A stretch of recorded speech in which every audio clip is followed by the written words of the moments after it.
সঙ্গীন প্রণয়াশক্তি লিখেছেন সূরা আরাফা, পর্ব ১৯, প্রাপ্তবয়স্ক এবং মুক্তমনাদের জন্য। পাহাড়ের চূড়ায় অবস্থিত দোতলা আলিশান বিলায় গা ডুবিয়ে দেয়া নরম বিছানাতে এপাশ ওপাশ করতে কিছুতেই ঘুম নামছে না দু চোখের পাতায়। অবাধ্য মনটা ক্রমাগত অন্য কারোর নাম জপে যাচ্ছে বিছানায় গা এলিয়ে দেবার পর থেকেই। রুমের একপাশে স্থায়ী মূর্তির মতো দাঁড়িয়ে থাকা দক্ষিণের জানালাটা হাট করে খোলা। সেটা থেকে পাতলা ফিনফিনে সফেদ পর্দা ছাপিয়ে হু হু করে বাসন্তিক হিমেল হাওয়া এসে শরীর নাড়িয়ে দিচ্ছে বারংবার। তবুও ঘুমকুমারীর দেখা নেই। হুট করে বিছানা ছেড়ে উঠে গিয়ে আকর্ষণীয় স্টাইলিশ চুলগুলো ব্যাক ব্রাশ করতে করতেই দক্ষিণ জানালার মুখোমুখি হয়ে দাঁড়ালো কৃতিক। কপালে তার গভীর চিন্তার ভাঁজ। ঠোঁটের ভাঁজে সিগারেট ধরিয়ে মুখে বিড়বিড়ানো অস্পষ্ট আওয়াজ। কি করব আমি? দিনে দিনে আমার আনহেলদি অবসেশনে পরিণত হচ্ছিস তুই। পাশ ফিরেই তোকে দেখতে পাবো এমন দিনের জন্য আর কতদিন অপেক্ষা করতে হবে আমায়? তোকে যে আমার চাই। এটুকু বলেই কৃতিকের স্বাভাবিক মুখভঙ্গিমা অনেকটা কঠিন রূপ ধারণ করে। ব্লেডের মতো তীক্ষ্ণ চোয়ালটা শক্ত করে পুনরায় বিড়বিড়ালো সে। যেই মুহূর্তে মনটাকে আর মানাতে পারবো না, ঠিক সেই মুহূর্তে এসব পাকিং বয়সের পার্থক্য, সম্পর্কের জটিলতা কিংবা এর চেয়েও আরও বড় কোনো বাধা, সব কিছুকে জাস্ট উপড়ে ফেলে দেব আমি। মাই ডিড অরোরা শেখ।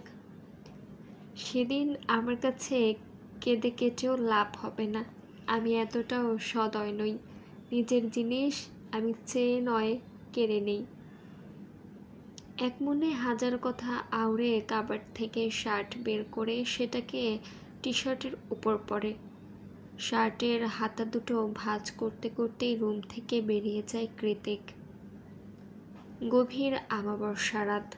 মাথার উপর আজ আর চাঁদের দেখা নেই। ছোট বড় তারকারাজিরাও মেঘের আড়ালে লুকিয়ে আছে। চারিদিকে ঘুম ঘুম পরিবেশ বিরাজমান। এই মুহূর্তে সবাই হয়তো ড্রিম লাইট জ্বালিয়ে ঘুমের দেশে পাড়ি জমিয়েছে, কিংবা কেউ কেউ মেতে উঠেছে ভালোবাসার আদান প্রদানের চরম প্রতিযোগিতায়। অথচ অরু রুমে চকচক করছে ইলেকট্রিক বাল্বের চোখ ধাঁধানো আলো। শরীরটা ক্লান্তিতে ভার হয়ে আসছে। চোখ জোড়াও ঘুমাতে যাওয়ার জন্য নিষ্পিস করছে সে কখন থেকে, কিন্তু তার উপায় কোথায়? এই অবস্থায় ঘুমাতে গেলে হাত পায়ের কাটা ছেঁড়া জায়গাগুলোতে মলম কে লাগাবে? তাছাড়া জঙ্গলে দৌড়াতে গিয়ে পিঠের কাছেও অনেকটা কেটে গিয়েছে। সেখানটাতেই আপাতত কটন দিয়ে একটু একটু করে অ্যান্টিসেপটিক লাগাচ্ছে ওরও। আর খানিক বাদে বাদে চোখ ঘুরিয়ে জানালা গলিয়ে নিশুতি আধার রাতে হাতড়ে বেড়ানো জোনাকি পোকা পরক করছে, যাতে কাজ করতে করতে ঘুম না পেয়ে যায় আবার। ওরু যখন নিজেকেই নিজে সারিয়ে তোলার কাজে প্রচণ্ড মনোযোগী, ঠিক তখনই কোনোরূপ নক না করেই পাসওয়ার্ড টিপে ওর রুমের ভেতরে প্রবেশ করে কৃতিক। এত রাতে আচমকা কারো উপস্থিতি টের পেয়ে অসাবধানতায় লাফিয়ে ওঠে ওরু।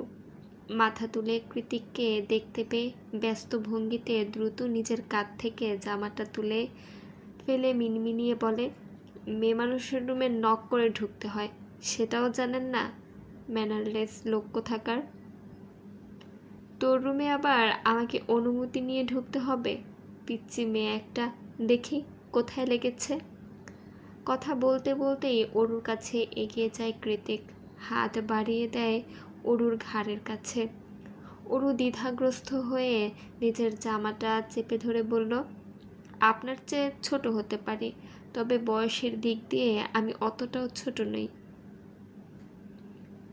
নিজের গোপনীয় ক্ষতটা কৃতিককে দেখাতে অরু সংকোচ বোধ করছে বুঝতে পারে। কৃতিক হাঁটু ঘেরে অরুর মুখোমুখি হয়ে বসে ওর এক পা তুলে নেয় নিজের অরুর ওপর। তারপর সেটাকে মনোযোগ সহকারে উল্টে পাল্টে দেখতে দেখতে বলে, তাই নাকি? বিয়ের বয়স হয়েছে? কি? কৃতিক চোখ তুলে অরুর চোখে চোখ রেখে পুনরায় শোধালো, বিয়ের বয়স হয়েছে? বরকে সামলাতে পারবি? কৃতিকের হঠাৎ করা ছবলের মতো প্রশ্নে অরুর লজ্জায় চোখ বুজে আসে। ও দ্রুত প্রসঙ্গ পাল্টে উল্টো প্রশ্ন ছুড়ে বলে, ব্যথা পায়ে হাত কেন দিয়েছেন? আরও ব্যথা দেব বলে? কৃতিকের উত্তরে চোখ মুখ কুঁচকে গেল অরুর। অবিশ্বাস্য কণ্ঠে নিজের পাটা কৃতিকের থেকে ছাড়ানোর চেষ্টা করে। ও বলল, সত্যি আবারও ব্যথা দেবেন? অরুর কথাটা বলতে যতক্ষণ সঙ্গে সঙ্গে পুরো রুমে ঝলকার তুলে শব্দ করে হেসে উঠল কৃতিক। কৃতিককে এভাবে হাসতে দেখে আপনা আপনি ফাঁক হয়ে গিয়েছে অরুর ওষ্ঠদর। চোখ দুটো হয়ে উঠেছে হাসির ডিমের মতো গোল গোল। ও কি সত্যি দেখছে নাকি সবই স্বপ্ন বুঝে উঠতে পারছে না অরু। অরুকে সে কখন থেকে হা হয়ে থাকতে দেখে কৃতিক নিজের চিরাচরিত রূপে ফিরে আসে। গম্ভীর মুখে বলে, হা করে আছিস কেন? মাছি খাবার শখ হয়েছে? কৃতিকের কথার পাছে অরু অবিশ্বাসের সুরে বলে ওঠে, আপনি হাসতেও পারেন? অরুর কথায় কোনো রকম প্রতিক্রিয়া না করে কৃতিক হাত বাড়িয়ে বলে, ওই পা দেখি। অরু সামান্য উকি দিয়ে দেখল ওর একটা পায়ে খুব সুন্দর করে ব্যান্ডেজ পেতে ফার্স্ট এড করে দিয়েছে কৃতিক।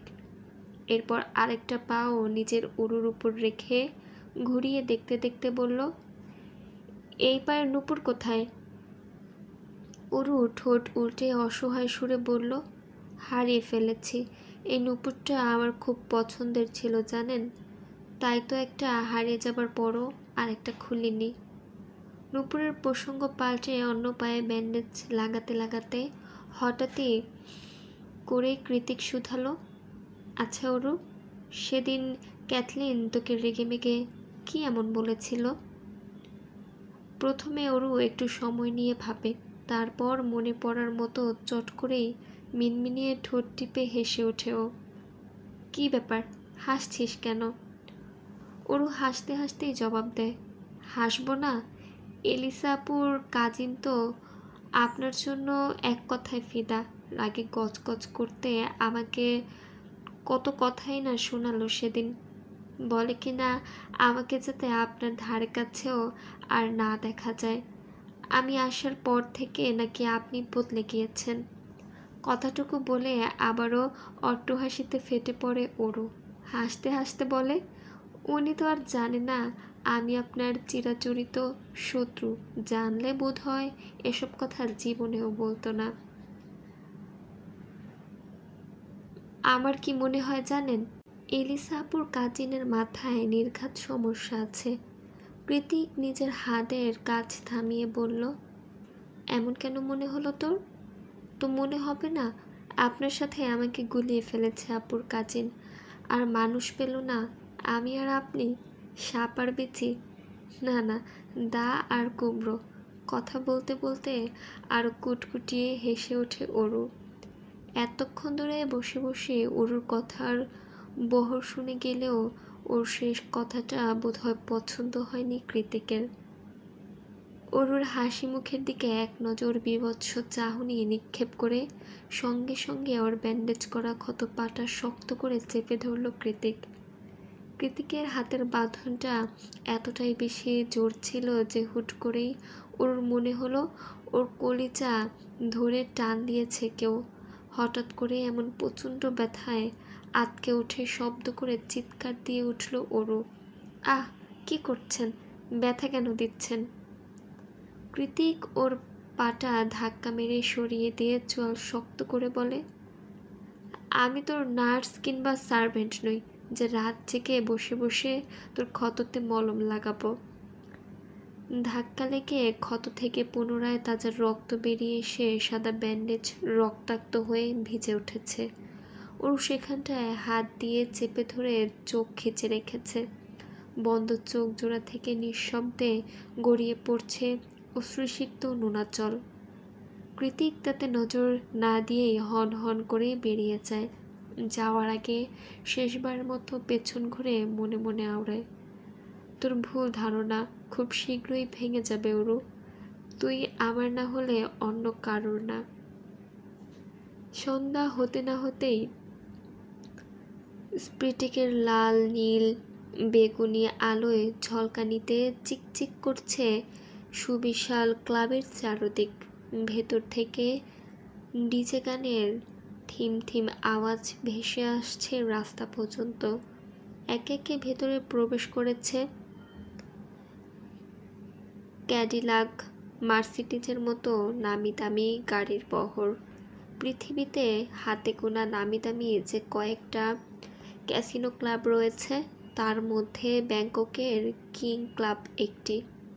বছরের বিভিন্ন সময়ে পৃথিবীর নামি দামি পকার প্লেয়াররা জুয়ায় টাকা জেতার জন্য জমায়েত হয় এখানে। একের পর বেট করে জিতে নেয় কোটি কোটি টাকা। এলিসাও তাদের মধ্যে একজন।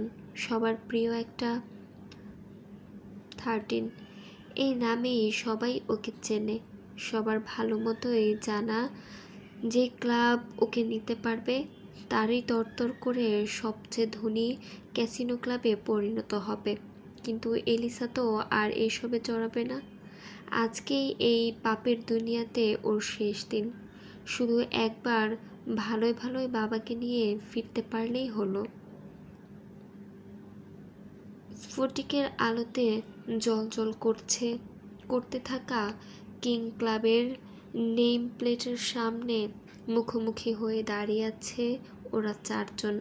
চারিপাশের পরিবেশের সাথে তাল মিলিয়ে এলিসার বেশভূষাও চোখ ধাঁধানো রাজ। ঝিকিমিকি টপস আর লেগিংসের সাথে পায়ে এঁটে আছে কয়েক ইঞ্চি লম্বা পেন্সিল হিল। মেকআপের আস্তরণের সাথে ম্যাচিং করে ঠোঁটে গাঢ় লিপস্টিক, চোখে কালো সানগ্লাস। ওর পাশেই স্যুট বুক পরে ফর্মাল লুকে দাঁড়িয়ে আছে সায়র। চোখে পড়েছে মোটা ফ্রেমের চশমা।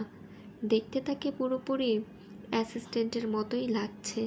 সায়রের পাশেই বাইকে হেলান দিয়ে দাঁড়িয়ে আছে লেদার জ্যাকেট আর হেলমেট পরিহিত জেকে।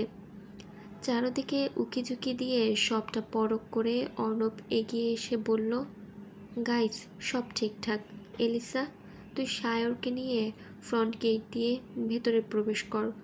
আমি বেসমেন্ট ঢোকার সাথে সাথে কাজ শুরু করব। মনে রাখিস, হাতে মাত্র 10 মিনিট সময়। আই রিপিট, মাত্র 10 মিনিট। এরপর আর এতগুলো সার্ভার একসাথে নিজের কন্ট্রোলে রাখতে পারবো না আমি। আর জেকে, তুই এখানেই ওয়েট কর। এলিসা ওর বাবাকে নিয়ে বের হওয়ার সাথে সাথে তুই এলিসাকে নিয়ে চলে যাবি। ওর বাবাকে আমরা ম্যানেজ করব। কথাটুকু শেষ করে সবার কানে একটা করে ব্লুটুথ লাগিয়ে দিল অর্ণব। নাও গো। 10 মিনিট প্রায় শেষ হতে চলল। কৃতিক সূক্ষ্ম নজরে কাচের দেয়াল বেষ্টিত ক্লাবের দিকে তাকিয়ে আছে। এত দূর থেকে ভেতরের কোনো কিছুই ঠাহর করার উপায় নেই। শুধু বোঝা যাচ্ছে এতক্ষণ ধরে জ্বলতে নিভতে থাকা ঝিকিমিকি আলোর বহর হুট করেই পুরোপুরি নিভে গিয়েছে। ভেতরের মিউজিক আলো দুটোই নিভে যাওয়ার দরুন কৃতিক সচকিত হয়ে ব্লুটুথে মনোযোগ দিল। কিন্তু না, ওপাশ থেকে কোনো আওয়াজ নেই। তৎক্ষণাৎ কোথা থেকে যেন দৌড়ে এলো অর্ণব। আশেপাশে এক নজর চোখ বুলিয়ে উদ্বিগ্ন হয়ে শোধালো, 10 মিনিট শেষ হতে চলল, ওরা কোথায়? কৃতিক ঠোঁট কামড়ে বলল, ঠিক বুঝতে পারছি না।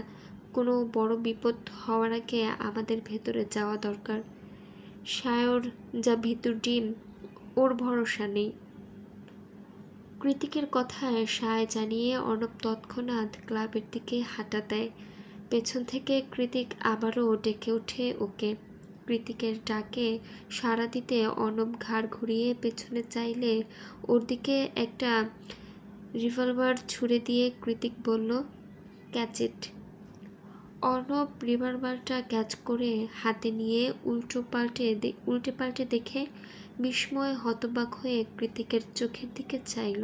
নিজের কোমরে গুজে আরও একটা রিভলভার খুঁজতে খুঁজতে হালকা চোখ টিপে কৃতিক বলে, for safety purpose, after all ভেতরের সবার কাছেই এটা আছে। এলিভেটর দিয়ে ওরা দুজন যখন ক্লাবের সবচেয়ে বড় হল রুমটাতে প্রবেশ করে তখন চারদিকে নিস্তব্ধতায় ঘেরা। এত মানুষ, এত হট্টগোল, সব কেমন হাওয়ায় উবড়ে গিয়েছে। বাইরে থেকে আসা নিয়ন আলোতে স্পষ্ট দেখা যাচ্ছে চারদিকের টেবিল চেয়ারগুলো উল্টে পাল্টে মুখ থুবড়ে পড়ে আছে। অর্ণব আর কৃতিক ভুরু কুঞ্চন করে চোখাচোখি করলো। অর্ণব নিচু স্বরে বলল, হোয়াটস রং? সবাই কোথায় হাওয়া হয়ে গেল? যে যেখানে খুশি যাক। এলিসার বাবাকে আমার মোটেও সুবিধার মনে হয় না। লোকটা চরম ধূর্ত। এই মুহূর্তে এলিসা আর সায়রকে সেভ করাই আমাদের মেইন টার্গেট। কৃতিকের কথায় অর্ণব হ্যাঁসূচক মাথা নাড়ল। তখনই ওর পায়ের সঙ্গে ধাক্কা লেগে একটা কাচের ক্যাসিনো সাজানো টেবিল ঝনঝন করে মেঝেতে পড়ে যায়। সঙ্গে সঙ্গে হলরুমের লাইট জ্বলে ওঠে। ভেতরের রুম থেকে একে একে বেরিয়ে আসে সবাই।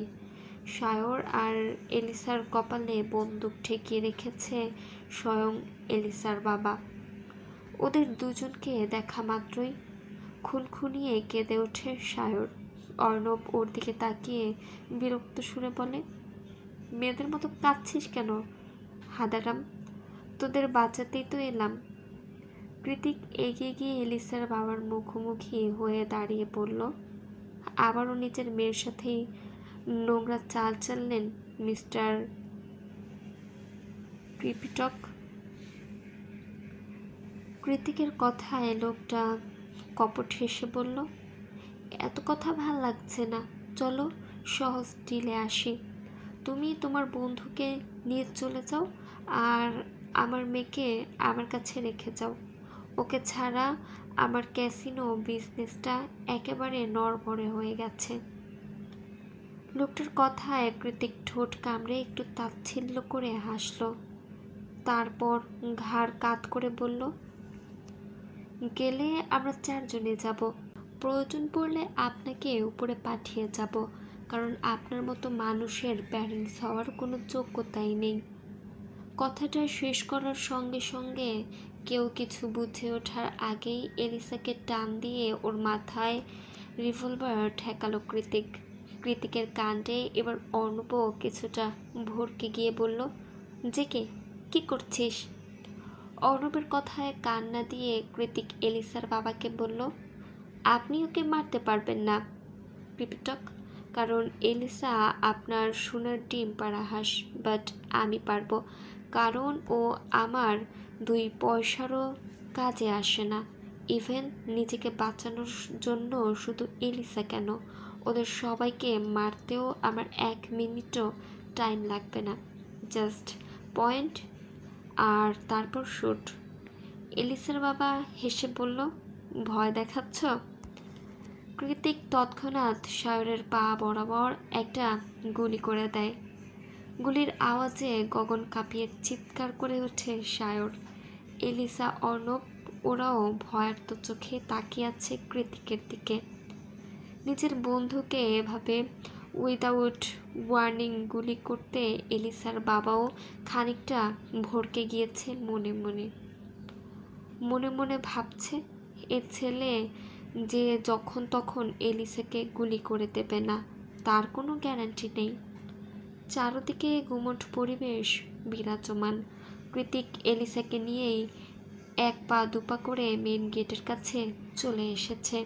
সায়র এখনো বসে বসে কাঁদছে।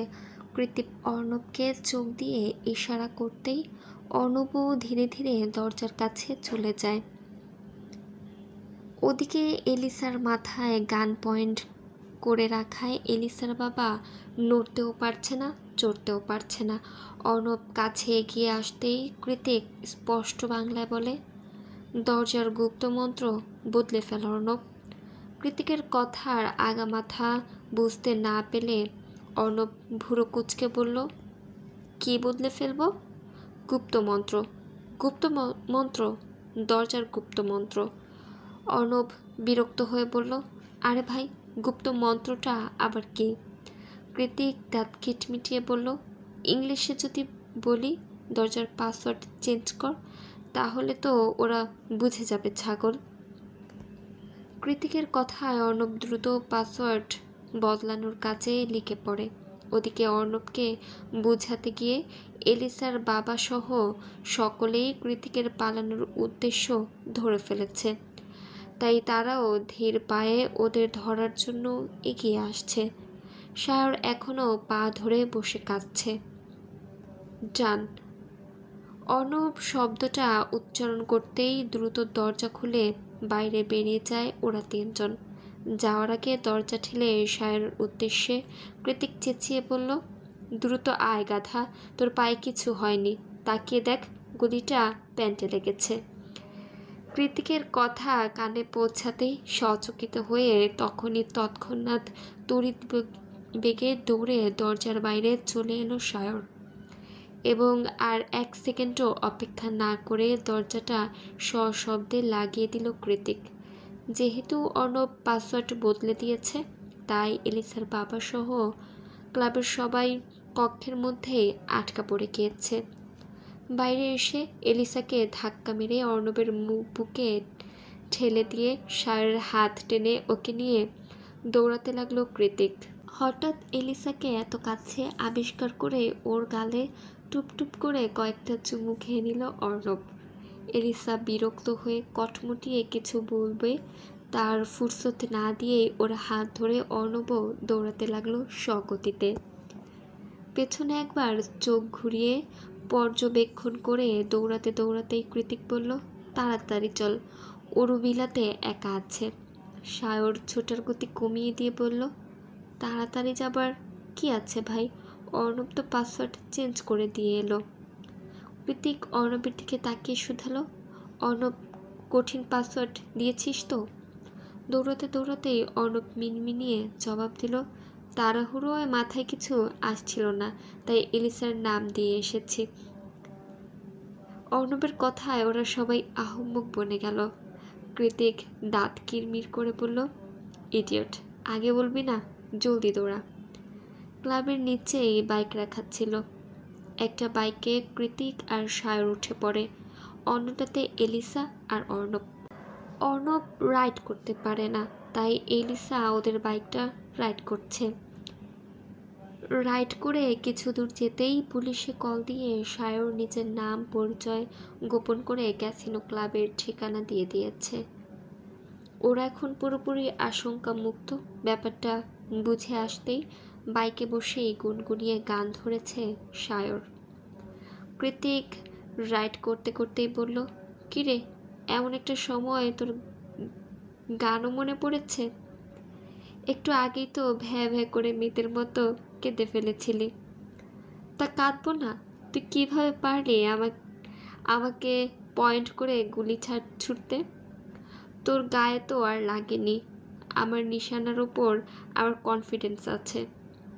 কি করে শিখলি এত ভালো গান পয়েন্টিং? কৃতিক মৃদু হেসে বলল, মন্ত্রীর ছেলে বলে সেলফ প্রোটেকশনের জন্য বাবা স্পেশাল ট্রেনার দিয়ে শিখিয়েছিলেন। কৃতিকের কথায় সায়র ঠোঁট উল্টে মাথা নাড়ল। বাংলাদেশের কথা মনে পড়তেই সব রেখে কৃতিকের মস্তিষ্কে হানা দেয় শুধুমাত্র ওরুর কথা মাথায় আসতেই কৃতিক বলে, সায়র, ধরে বস। আমাকে কি তোর মেয়ে মনে হয় যে সিনেমেটিক ওয়েতে ধরে বসবো? না ধরলে নাই, আমি জাস্ট ওয়ান্ট করলাম। কথাটা বলেই হাওয়ার বেগে বাইকের স্পিড বাড়িয়ে দিল কৃতিক। সঙ্গে সঙ্গে ওর কোমর চেপে ধরে সায়র কাঁপতে কাঁপতে বলে, একটু স্পিড কমা ভাই, ভয় করছে, বমি করে দেবো তো। পসিবল না, ওরও একা আছে। এই বলে আবারও ফ্লাইওভারে টার্ন নিল কৃতিক। সামনে পেছনে চারদিকের সব কিছু ঘোলাটে লাগছে। মাথা চলন্ত ফ্যানের ন্যায় ভন ভন করে ঘুরছে।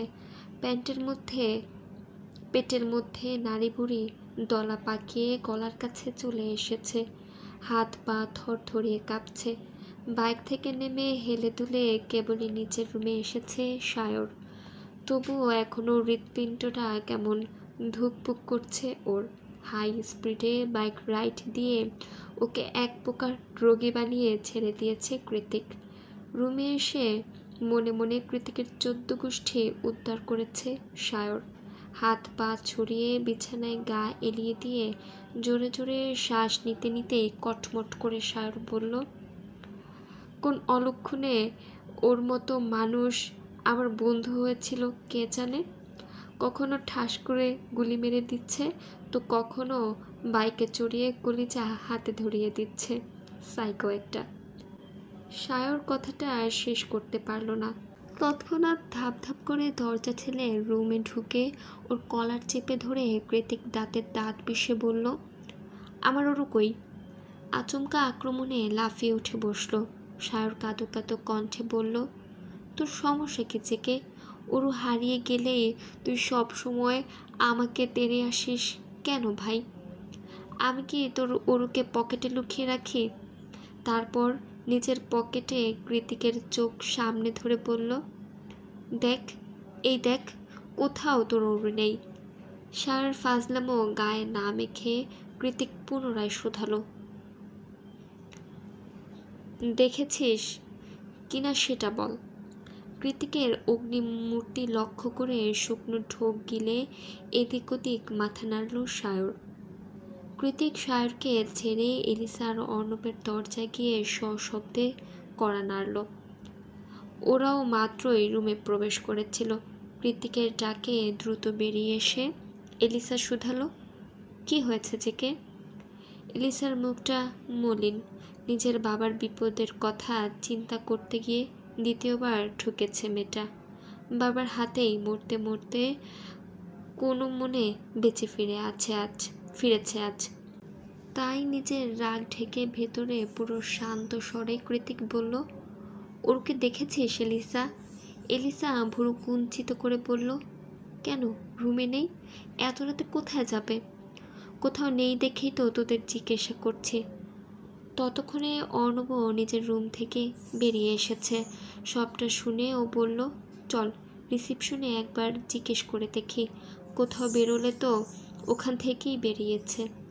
অর্ণবের কথা যুক্তিসঙ্গত মনে করে হ্যাঁ সূচক মাথা নাড়িয়ে সেদিকেই এগিয়ে গেল কৃতিক। ওরা চারজন রিসিপশনে এসে জানতে পারে খানিকক্ষণ আগেই বেরিয়েছে ওরও। কোথায় বেরিয়েছে সেটা তারা জানে না। রিসেপশন লিস্টের কথায় মাথায় রক্ত চড়ে গিয়েছে কৃতিকের। মনে মনে ঠিক করেই নিয়েছে আজ ওরুকে পেলে ওর হাতের মার খেতে খেতে ওরুর খবর আছে। অর্ণব সায়র এগিয়ে এসে বলল, এখন কি করবি? কৃতিক চোয়াল শক্ত করে বলল, ইডিয়ট একটা, আমাকে চিন্তায় না রাখলে শান্তি হয় না মেয়েটার।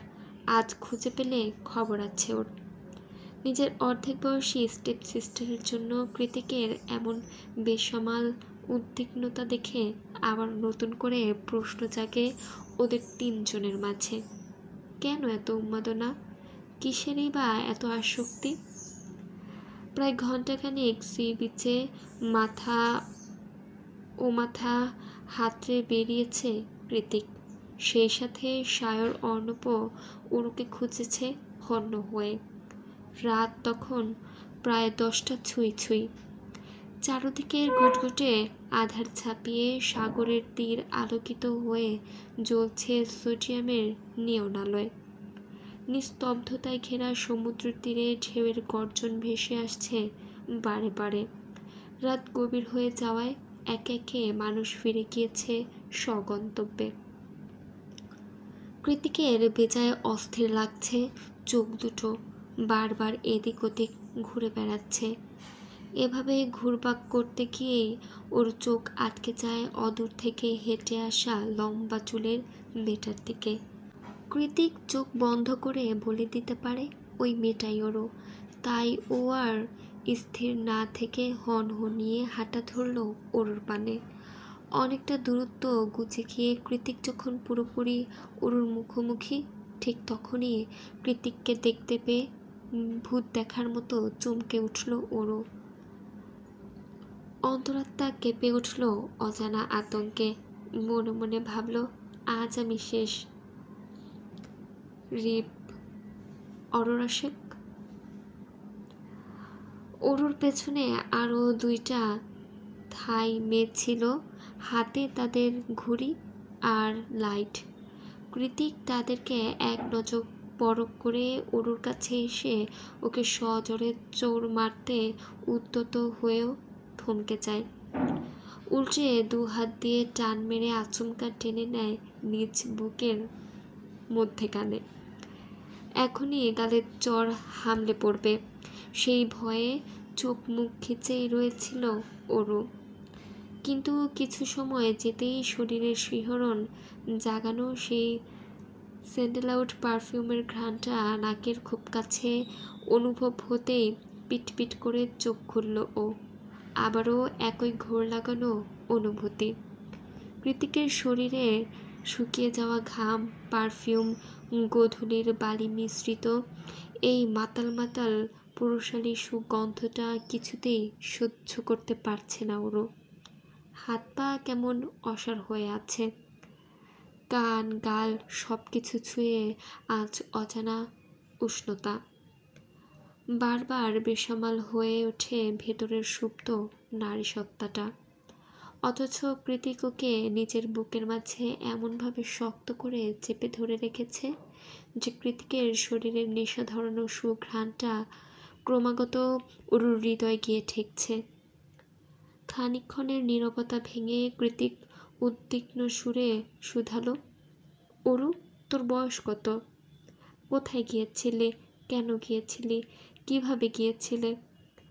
কোনরূপ প্রয়োজনীয় প্রশ্ন না করে এমন একটা অদ্ভুত প্রশ্ন করায় অবাক হয়ে মুখ উঁচিয়ে কৃতিকের চোখের দিকে চাইল ওরু। পরক্ষণেই ওর চোখ গেল কৃতিকের পেছনে দাঁড়িয়ে থাকা আরও 3 জোড়া চোখের দিকে, যারা এই মুহূর্তে রিয়েলিটি শো দেখার মতো করে অষ্টাদশীর প্রেমে বেসামাল হয়ে ওঠা জায়ন কৃতিক চৌধুরীকে দেখছে। সবাইকে এভাবে হাঁ করে তাকিয়ে থাকতে দেখে ওরু মুখ কাচুমাচু করে নিজেকে ছাড়ানোর চেষ্টা করে বলল, ছাড়ুন, সবাই কি ভাবছে? আমি কিছু জিজ্ঞাসা করেছি ওরু। কৃতিকের স্পষ্ট আদেশে একটা দীর্ঘশ্বাস ছেড়ে ওরু বলে, 18 বছর 6 মাস 13 দিন, এবার ছাড়ুন। পারফেক্ট। নিজেকে ছাড়তে গিয়ে ওরুর চোখ গেল এবার কৃতিকের পায়ের দিকে। গোড়ানি থেকে খানিকটা উপরে ফোল্ড করা ডেনিম প্যান্ট পরে খালি পায়ে দাঁড়িয়ে আছে কৃতিক। তা দেখে সঙ্গে সঙ্গে ওরু বলে ওঠে, এ কি, আপনার জুতো কোথায়? পেছন থেকে হাঁক পেরে এক জোড়া স্নিকারস দেখিয়ে সায়র বলে, এই যে আমার হাতে। তোমাকে খুঁজতে খুঁজতে আমরা একটু পাগল পাগল হয়ে গেছিলাম কিনা। ওরু দ্রুত সায়র সামনে গিয়ে মিনতির সুরে বলল, সরি ভাইয়া, আপনারা কেউ ছিলেন না বলে না বলেই বেরিয়ে এসেছিলাম। তাই রিসেপশন লিস্টকে বলে এসেছিলাম, কিন্তু উনি আমার ইংলিশ পুরোপুরি বুঝতে পারেনি বোধ হয়। ওরু, যা, এলিসার সাথে রিসোর্টে গিয়ে ঘুমিয়ে পড়। এমনিতেই মাঝরাতে সবাইকে চিন্তাগ্রস্ত করে ছেড়েছে, তাই কৃতিকের করা আদেশে আর নাকচ করতে পারেনি ওরু। চুপচাপ চলে গিয়েছে এলিসার হাত ধরে। ওদিকে সায়র, অর্ণব আর কৃতিক বসে পড়েছে উত্তাল ঢেউয়ের মুখোমুখি হয়ে। আজ বোধ হয় ওরা আর ঘুমোবে না।